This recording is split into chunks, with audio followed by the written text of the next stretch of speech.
لا حول ولا قوة إلا بالله العلي العظيم اعوذ بالله من الشيطان اللعين الرجيم بسم الله الرحمن الرحيم الحمد لله رب العالمين ثم الصلاة والسلام على أشرف الأنبياء والمرسلين سيدنا ونبينا بالقاسم محمد وعلى آله الطيبين الطاهرين المعصومين المظلومين إلهي أنطقني بالهدى والهمني التقوى وكان من دعائه عليه السلام في مكارم الأخلاق ومرضي الأفعال. اللهم صل على محمد وآله وبلغ بإيماني أكمل الإيمان واجعل يقيني أفضل اليقين وانتهي بنيتي إلى أحسن النيات وبعملي إلى أحسن الأعمال. صحیفہ کاملہ کی دعا نمبر 20 کے سلسلے میں گفتگو جاری ہے کہ امام سجاد علیہ الصلاۃ والسلام نے ہمیں جو جینے کا اور زندگی گزارنے کا طریقہ سکھایا ہے، اس دعا میں اس کو بلند ترین منزل پر پہنچا دیا ہے۔ امام علیہ الصلاۃ والسلام نے، اللہ نے اپنے نبی کو، اپنے پیغمبر کو مکارم اخلاق کے ساتھ بھیجا ہے، لہذا امام جعفر صادق علیہ الصلاۃ والسلام نے فرمایا کہ تم بھی اپنے کو آزماؤ، چیک کرو کہ تمہارے اندر بھی یہ چیزیں پائی جاتی ہیں یا نہیں پائی جاتی ہیں۔ اگر پائی جاتی ہیں تو حمد و شکر الہی کرو اور پروردگار عالم کا شکریہ ادا کرنے کے ساتھ ساتھ ان چیزوں کو اپنے اندر اور بڑھاؤ اور ان میں اضافہ کرو، اور اگر یہ چیزیں نہیں پائی جاتی ہیں تو انہیں اپنے اندر پیدا کرنے کی کوشش کرو۔ امام سجاد علیہ الصلاۃ والسلام نے جو دعا مانگی ہے وہ دعا یہی ہے۔ واقعاً ایک انسان کی کوالٹی کیا ہے اور ایک انسان کے اندر کیا کچھ ہونا چاہیے۔ امام خدا سے یہی دعا کر رہے ہیں، اللہم صلی علی محمد وآلہ، پروردگار محمد و آل محمد پر درود اور صلوات نازل فرما۔ پہلے بھی عرض کیا گیا ہے لیکن یہ چیز بار بار یاد دلانے کی ہے، دہرائے جانے کی ہے کہ امام کی دعائیں اکثر دعاؤں میں صلوات کی سے شروعات ہوتی ہے، اور دعاؤں کے درمیان میں بھی امام محمد و آل محمد پر درود اور صلوات بھیجتے ہیں۔ کیوں؟ اس لیے کہ احادیث میں کہا گیا ہے کہ اول و آخر دعا سے پہلے اور بعد میں اگر تم صلوات بھیجو گے اور درمیان میں اپنی دعا کو رکھو گے تو پروردگار عالم جب صلوات کو یقیناً قبول کرتا ہے، بعد والی صلوات کو بھی قبول کرتا ہے، تو یہ ممکن نہیں ہے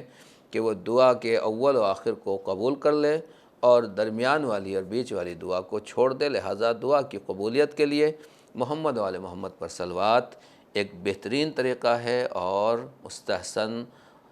انداز ہے، بلکہ دعا کی قبولیت کی ضمانت ہے۔ دوسری بات جو مجھے عرض کرنا ہے، یہ بھی ایک خاص مسلمانوں میں اور اہل اسلام کے درمیان میں ہماری بدنصیبی ہے کہ جب صلوات بھیجی جاتی ہے اور کچھ لوگ جب صلوات پڑھتے ہیں تو اس میں آل کو شامل نہیں کرتے۔ صحیفہ کاملہ امام سجاد علیہ الصلاۃ والسلام کی دعا ہے، اور امام سجاد علیہ الصلاۃ والسلام کی ذات گرامی دنیا کے تمام مسلمانوں کے لیے آئیڈیل ہے، نمونہ ہے۔ جو بھی اپنے کو عارف باللہ کہتے ہیں، چاہے وہ صوفی ازم والے ہوں یا عرفاء ہوں، سلوک اللہ والے ہوں، جو لوگ بھی خدا تک پہنچنا چاہتے ہیں اور پہنچتے ہیں، ان کا سلسلہ کہیں نہ کہیں کسی نہ کسی طریقے سے یقیناً امام سجاد علیہ الصلاۃ والسلام تک پہنچتا ہے، اور ان کا تعلق امام سجاد سے ہے۔ لہٰذا یہ کتاب کی دعا اور یہ صحیفہ کاملہ کسی خاص فرقے کی دعا کی کتاب نہیں کہی جائے گی، بلکہ ہر اس کے لیے نمونہ ہے اور آئیڈیل ہے جو اپنے کو امام سجاد علیہ السلام اور امام زین العابدین علیہ السلام سے منسوب کرتا ہے، اور یہ کہتا ہے کہ ہم سلوک اللہ، اللہ تک پہنچنے کے لیے امام زین العابدین علیہ الصلاۃ والسلام کے راستے کے اوپر چلتے ہیں۔ لہٰذا امام زین العابدین علیہ الصلاۃ والسلام نے کیا فرمایا ہے؟ ہمیں یہی طریقہ اور یہی سلیقہ سکھایا ہے کہ جب دعا پڑھو تو صلوات بھیجو، اور جب صلوات بھیجو تو کیا کہو؟ اللہم صلی علی محمد و آلہ۔ اصل جو اسلامی صلوات ہے یا امام سجاد کی صلوات ہے، پوری صحیفہ کاملہ میں آپ کو یہی ملے گی، اللہم صلی علی محمد و آلہ، اے اللہ، اے پروردگار، محمد و آل محمد پر، پیغمبر اکرم پر، و آلہ اور ان کی آل پر صلوات اور درود نازل فرما۔ لہٰذا جو مسلمان بھائی بہن اور ہمارے ناظرین دیکھ رہے ہیں، میں ان سے یہی گزارش کروں گا کہ باقاعدہ صحیح بخاری میں بھی حدیث موجود ہے، حضور سرور کائنات پیغمبر اکرم حضرت محمد مصطفیٰ صلی اللہ علیہ وسلم کی متعدد حدیثیں ہیں جو صحیح حدیثیں ہیں، اور علماء اسلام میں اپنی معتبر اور اہم کتابوں میں ان کو جگہ دی ہے کہ آپ نے یہی فرمایا ہے کہ میرے اوپر آدھی تہائی اور ناقص صلوات نہ بھیجو، بلکہ میرے اوپر مکمل صلوات بھیجو۔ لوگوں نے پوچھا، صحابہ نے پوچھا، یا رسول اللہ یہ مکمل صلوات کیا ہے؟ کہا آدھی صلوات یہ ہے کہ صرف میرے اوپر صلوات بھیجو، میرا نام لے کر رک جاؤ، یہ آدھی صلوات ہے۔ بلکہ طریقہ یہ ہے کہ میرے ساتھ میری آل اور میری اولاد کو بھی اپنے درود اور صلوات میں شامل کر لو، لہٰذا اس طریقے سے کہو اللہم صلی علی محمد و آلہ، جو امام سجاد کا طریقہ ہے۔ انشاءاللہ اللہ رب کریم سے یہی دعا ہے کہ تمام مسلمانوں کو، اور خاص طور سے امام سجاد علیہ السلام کے ماننے والوں اور ان کو اپنا امام، رہبر، قائد اور امام سلوک اللہ قرار دینے والوں کو پروردگار یہ توفیق عنایت فرما کہ جو صلوات بھیجتے ہیں وہ مکمل طریقے سے صلوات بھیجیں، اور جو محمد و آل محمد کا نام آنے کے بعد صلوات بھیجنے کی توفیق سے محروم ہے، پروردگار انہیں اس دولت صلوات سے مالا مال فرما۔ مختصر یہ کہ امام نے دعائے مکارم الاخلاق کی ابتدا بھی محمد و آل محمد کی صلوات سے کیا ہے۔ پھر امام پہلی دعا یہ عرض کر رہے ہیں خدا کی بارگاہ میں، وَبَلِّغْ بِإِیمَانِی أَکْمَلَ الْإِیمان، پروردگار مجھے ایمان کی کامل ترین منزل تک پہنچا دے اور بلند ترین منزل تک مجھے پہنچا دے۔ آپ کی خدمت میں عرض کر دوں کہ دنیا میں کسی بھی منزل کے اوپر، چاہے میں ہوں چاہے آپ ہوں، حتیٰ کہ کوئی بچہ بھی ہو، اگر ہمیں کوئی چیز مل جاتی ہے یا کسی چیز کو ہم اچھا سمجھتے ہیں تو پھر ہمارا مزاج اور ہمارا خیال یہ ہوتا ہے کہ ہم بلند ترین اور بہترین منزل تک پہنچ جائیں، یعنی اس لائن میں جو سب سے بلند مقام ہے، سب سے بہترین چیز ہے، وہ ہمیں حاصل ہو جائے۔ تو پہلی بات تو امام نے یہی بتایا کہ دنیا میں مال و دولت کی حیثیت نہیں ہے، اصل چیز، اصل دولت، دولت ایمان ہے۔ اصل ویلو ایمان کی ویلو ہے، اور جب تک انسان کے اندر اخلاق صحیح نہیں ہوگا اس وقت تک انسان مسلمان نہیں ہے۔ اور اخلاق کو مکمل کرنے کے لیے 4 چیزوں کی ضرورت ہوتی ہے۔ پہلی چیز امام نے یہی بتائی کہ اخلاق کی پہلی بنیاد جو ہے وہ ایمان ہے، کہ جس کے بغیر نیک اخلاق ہونا ممکن نہیں ہے، اس لیے کہ جو بے ایمان ہوتا ہے وہ صاحب کردار نہیں ہو سکتا۔ تو اچھے اخلاق کے لیے پہلی چیز ہے ایمان، دوسری چیز ہے مسئلہ یقین، کہ جب تک انسان منزل یقین تک نہ پہنچ جائے نیک کردار کی بنیاد نہیں بن سکتا ہے، اور تیسرا مسئلہ یہ ہے کہ آدمی کی نیت جو ہے وہ ٹھیک ہونا چاہیے، اس لیے کہ تمام اعمال کا دار و مدار ہماری نیت کے اوپر ہے۔ اور چوتھا معاملہ یہ ہے کہ تنہا دل کے اندر رہنے والی کیفیت حسن اخلاق کا درجہ حاصل نہیں کرتی ہے، بلکہ اس کا عمل کے ذریعے سے باہر آنا بھی ضروری ہے۔ جب یہ 4 چیزیں پیدا ہو جاتی ہیں، ان کے مجموعے کا نام اخلاقیات ہے۔ کسی کو جھک کے سلام کر دینا، کسی کے سامنے مسکرا دینا، کسی کو لائک کر لینا، کسی کو لائک نہ کرنا، یہ اچھا اخلاق یا برا اخلاق نہیں کہا جاتا۔ اسلامی اعتبار سے جب یہ 4 پلر، 4 ستون مکمل ہوں گے کہ ایمان مکمل ہو، بہتر سے بہتر ہو، دوسرے یقین اپنی منزل کمال تک پہنچے، اور تیسرے نیت انسان کی اچھی ہو، اور چوتھے عمل اس کا بہتر سے بہتر ہو، تب وہ سب سے زیادہ اچھے اخلاق والا انسان کہلائے گا۔ اگر آپ پریکٹیکلی طور کے اوپر دیکھیں تو اللہ رب العزت نے ہمارے پیغمبر اکرم حضرت محمد مصطفیٰ صلی اللہ علیہ وآلہ وسلم کی ذات گرامی کو ایسا ہی بنایا تھا کہ اگر ایمان کے اعتبار سے دیکھا جائے تو پیغمبر سے بڑا صاحب ایمان کوئی نہیں تھا، اگر یقین کی منزل میں دیکھا جائے تو پیغمبر سے بڑا صاحب یقین کوئی نہیں ہے، اور اسی طریقے سے نیک نیتی کے اعتبار سے دیکھا جائے تو اللہ کے نبی کی جو نیت اور حسن نیت ہے اس کے اوپر کیا شک اور شبہ ہو سکتا ہے۔ اور آخری چیز عمل کے اعتبار سے پیغمبر اس منزل کے اوپر ہیں کہ جہاں خود رب کریم کہہ رہا ہے طٰہٰ مَا أَنزَلْنَا عَلَيْكَ الْقُرْآنَ لِتَشْقَىٰ، میرے حبیب، میرے پیغمبر، ہم نے قرآن اس لیے نہیں نازل کیا ہے کہ آپ اپنے کو تکلیف میں ڈال دیں، اپنے کو زحمتوں میں ڈال دیں۔ پوری پوری رات اللہ کے نبی عبادت کر رہے ہیں، بندگی کر رہے ہیں، خدا کو پکار رہے ہیں، رب کو کھڑے ہو کر مناجات، دعا، نماز میں اپنے پروردگار کی بارگاہ میں کھڑے ہوئے ہیں۔ یہ ہے وہ منزل عمل، ہر اعتبار سے پیغمبر بلند ترین درجات کے اوپر فائز ہے۔ اور اللہ کے نبی کے بعد کائنات نے اگر کسی شخصیت کو دیکھا ہے تو وہ مولا کائنات حضرت علی ابن ابی طالب علیہ السلام کی ذات گرامی ہے، کہ جن کو پیغمبر نے حضور سرور کائنات میں نے جنگ خندق میں کل ایمان کہا ہے۔ ایمان کی کامل ترین درجے پر نہیں بلکہ کل ایمان کا نام ہے ذات علی ابن ابی طالب علیہ السلام۔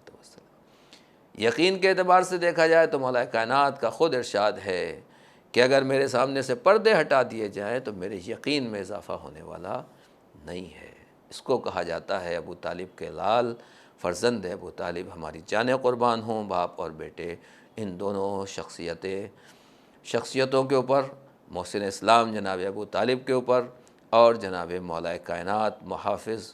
اور مددگار پیغمبر اکرم کے اوپر۔ اسی طریقے سے مولا کائنات کی نیت کا بھی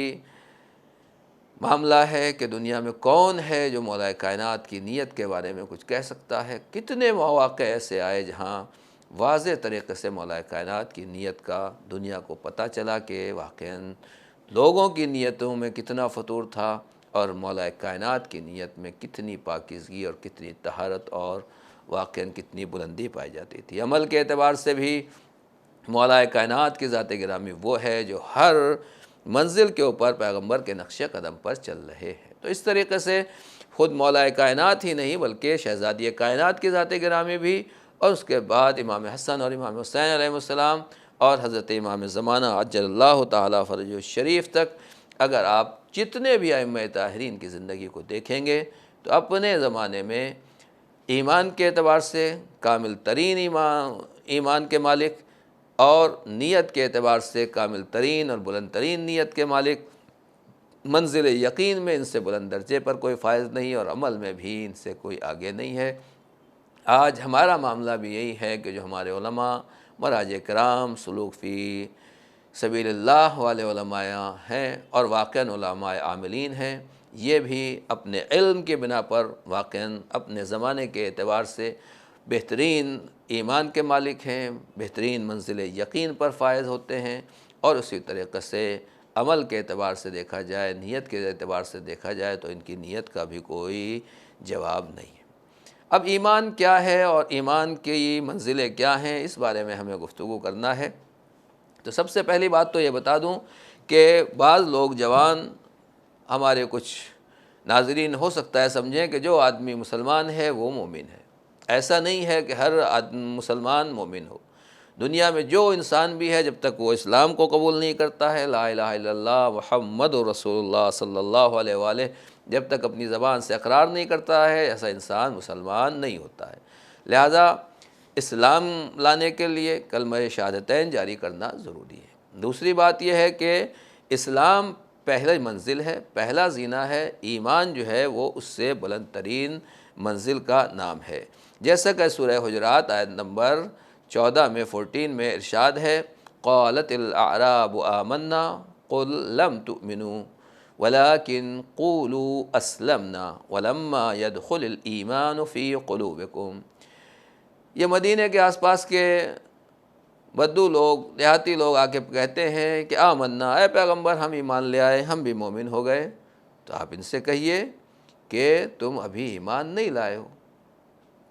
بل قولوا اسلمنا ولکن قولوا اسلمنا، بلکہ آپ لوگ یہ کہیے کہ ہم مسلمان ہو گئے ہیں۔ ولما يدخل الایمان فی قلوبکم، اور ایمان ابھی تمہارے دلوں میں داخل نہیں ہوا ہے۔ مطلب یہ ہے کہ صرف لا الہ الا اللہ محمد رسول اللہ کہنے سے انسان مومن نہیں ہو جاتا ہے، صرف اس کے اوپر اسلام کا حکم جاری ہوتا ہے۔ جب اسلام کا حکم جاری ہوتا ہے تو اس کا مطلب یہ ہے کہ جو ایک مسلمان کا حکم ہے وہ اس کے اوپر لگ جائے گا۔ یعنی میں آپ کو یہ بتانا چاہتا ہوں کہ یہ آیت اس بات کی دلیل ہے کہ پیغمبر اکرم کے زمانے میں بہت سے مسلمان جو تازہ مسلمان ہوتے تھے اور اسلام لاتے تھے، آ کے وہ اسلام قبول کرتے تھے تو در حقیقت اسلام ان کی زبان تک رہتا تھا، یہ اسلام ان کے دل میں نہیں اترتا تھا۔ اب یہ ایک بہت بڑا مسئلہ ہے کہ ہزاروں لاکھوں لوگ لا الہ الا اللہ کہہ رہے ہیں پیغمبر کے زمانے میں۔ آیت کیا کہہ رہی ہے کہ قالت الاعراب آمنا، یہ اعراب کہتے ہیں کہ ہم مومن ہو گئے۔ اے پیغمبر آپ ان سے کہہ دیجئے کہ ابھی تم مومن نہیں ہوئے ہو، ولیکن قولوا اسلمنا، اپنے کو مومن نہ کہو بلکہ یہ کہو کہ ہم مسلمان ہو گئے ہیں، یعنی ابھی تو صرف اسلام میں داخل ہوئے ہیں۔ یعنی جو آدمی صرف اسلام میں داخل ہوا ہے وہ منزل ایمان تک نہیں پہنچ سکتا، جو منزل ایمان تک پہنچا ہے وہ منزل تقوی اور یقین تک نہیں پہنچ سکتا۔ الگ الگ اسٹیپ ہیں اور درجات ہیں اور اس کے مقامات ہیں۔ تو یہاں سے یہ بات واضح ہو جاتی ہے اور یہ شبہ بھی ختم ہو جاتا ہے کہ جس نے بھی پیغمبر کو دیکھ کر کلمہ پڑھ لیا وہ پیغمبر کا صحابی ہے۔ آیت کہہ رہی ہے کہ صرف مسلمان ہوئے ہیں، ایمان کی منزل میں داخل نہیں ہوئے، ایمان تمہارے دل میں ابھی داخل نہیں ہوا۔ یعنی جب یہ زبان سے کہنے والی بات، یہ لا الہ الا اللہ کلمہ شہادتین جب دل کی گہرائی سے دل کی گہرائی میں اتر جائے اور انسان اپنے کو باقاعدہ دل سے اللہ کے حوالے کر دے، اس کا دل خدا کی وحدانیت کی گواہی دے اور ہمارا قلب پیغمبر کی رسالت اور نبوت کی گواہی دے،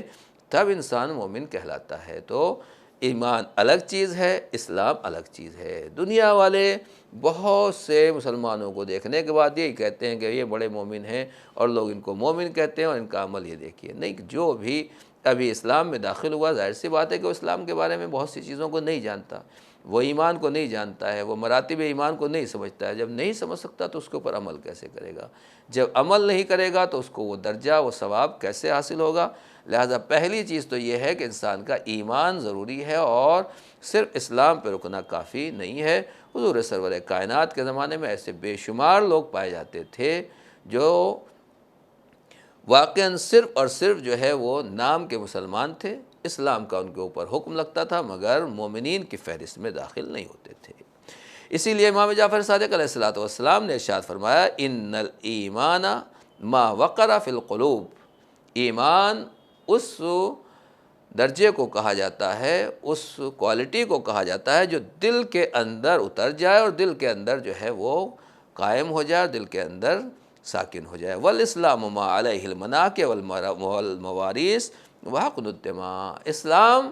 صرف وہ ہے جس کی وجہ سے نکاح کیا جاتا ہے یا میراث میں انسان حقدار ہوتا ہے یا انسان کا خون محفوظ رہ جاتا ہے۔ اس سے ایک بات یہ بھی واضح ہو جاتی ہے کہ سوال اگر ہوتا ہے کہ فلاں سے نکاح کیوں کر لیا تھا، فلاں سے شادی کیوں کر لی تھی اور فلاں کی بیوی ایسی کیوں تھی، فلاں کا شوہر ایسا کیوں تھا، امام کی یہ حدیث ان تمام سوالات کا جواب ہے کہ اگر کسی نے زبان سے لا الہ الا اللہ محمد رسول اللہ اگر کہہ لیا ہے اور وہ اپنے کو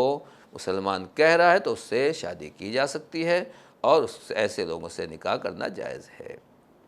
لیکن یہ انسان منزل ایمان تک نہیں پہنچتا ہے، ایمان کے لیے بڑی محنتیں ہیں اور ایمان کو واقعاً پانا آسان کام نہیں ہے۔ اس کے بعد ارشاد ہوتا ہے کہ واقعاً ایمان کیا ہے۔ آئیے دیکھتے ہیں ایمان کیا ہے اور ایمان کی ویلو کیا ہے۔ حضور مولا کائنات حضرت علی ابن ابی طالب علیہ السلام فرماتے ہیں کہ الایمان و اخلاص العمل، پہلی بات تو یہ ہے کہ ایمان جو ہے وہ اخلاص عمل کا نام ہے۔ یا امام باقر علیہ السلام کی حدیث ہے کہ الایمان و اقرار و عمل، ایمان زبان سے اقرار کا نام ہے یعنی خدا کو ایک ماننا، پیغمبر کو رسول ماننا، وعمل اور پھر اس کے اوپر عمل کرنے کا نام بھی ہے، والاسلام اقرار بلا عمل، لیکن اسلام صرف زبانی جمع خرچ کا نام ہے، اپنے کو زبانی مسلمان کہنا ہے، اس کے اندر عمل نہ پایا جا رہا ہو اس کو کہا جاتا ہے مسلمان۔ اسی طریقے سے مولا کائنات نے ارشاد فرمایا کہ لا یصدق ایمان عبد حتی یکون بما فی ید اللہ سبحانہ اوثق منہ بما فی یدہ، ایمان کی ایک منزل اور ایک درجہ یہ ہے جو عام طور سے ہم لوگوں کے اندر نہیں پایا جاتا ہے۔ ایمان کا مطلب یہ ہے کہ ہم یہ سمجھیں کہ خدا ہے، پروردگار ہے، ہمارا پیدا کرنے والا بھی وہی ہے، ہمیں موت دینے والا بھی وہی ہے، ہمیں رزق دینے والا بھی وہی ہے، جو کچھ ہے وہ اللہ کے قبضے میں ہمارے اپنی جان مال عزت آبرو دولت عزت شہرت کچھ بھی ہمارے قبضے میں نہیں ہے۔ جس دن انسان کے اندر یہ یقین پیدا ہو جائے اور دل میں یہ اطمینان پیدا ہو جائے کہ جو کچھ بھی میری زندگی اور میرا ہے وہ میرے قبضے میں نہیں ہے، در حقیقت اس کے اوپر اللہ کا اختیار ہے۔ پروردگار عزت دینا چاہے تو صاحب عزت بنا دے گا، اور خدا اگر گرانا چاہے تو دنیا کی کوئی طاقت ہمیں گرنے سے نہیں بچا سکتی ہے۔ جس دن یہ مزاج پیدا ہوگا اس کا نام ہے ایمان۔ مولا کائنات فرماتے ہیں کہ انسان کا ایمان اس وقت تک مکمل نہیں ہو سکتا جب تک جو ہے اس کو اس چیز کے اوپر بھروسہ نہ ہو جائے جو اللہ کے ہاتھ میں ہے۔ ہمارے ہاتھ میں جو کچھ پہ ہے اس پہ بھروسہ نہیں ہونا چاہیے، بلکہ جو خدا کے ہاتھ میں ہے اس کے اوپر بھروسہ ہونا چاہیے۔ لہٰذا